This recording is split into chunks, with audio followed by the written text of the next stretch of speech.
개인장 보여주고 азаматсың қатаң тұрып алып кеттің азаматсың. Бала айтырады екенбіз, мен ақында тексеріп тұрып, ана бала екен, ошоны сұрап.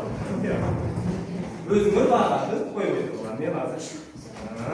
Ақырда дағы бізден шыққандар қайрат шығарыз, қайрат шығарыз. Келділер. Ал Ана емен. Тексеріп қойыңыз, келділер. Бұл жақтан баштайлы. Бірінші бүткендерден баштайлы. Биік тоқ, жашыл шөп, тұнық су, қызыл гүл, семіз қой дейді. Тура екен азаматсыңар. Сіздерге 5 шүкір. Екінші.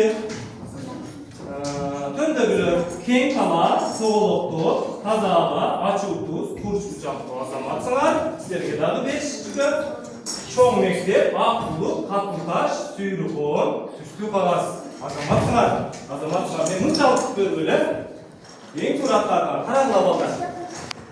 Biz zattарды белгилери менен жайгаштырып алдык. Мында караңлар. Мен карап турган. Жайгаштырып алдыңарбы? Караңлар. Зат жанагынын белгиси. Силер ушундой сөз аркыштарын түзүп кетипсиңер балдар. Зат жанагынын белгиси. Эми караңлар.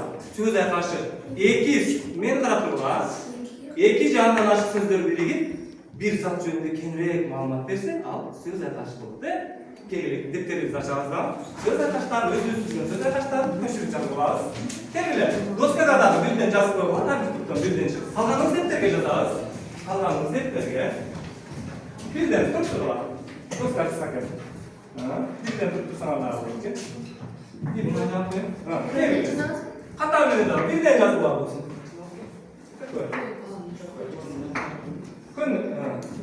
Күнүгүн дагы сизге жазып койсоң жакшы болот эле. Кең тала, азаматсың. Кең тала. Жазыр. Buralara geldiğimde umut edildi. Bunu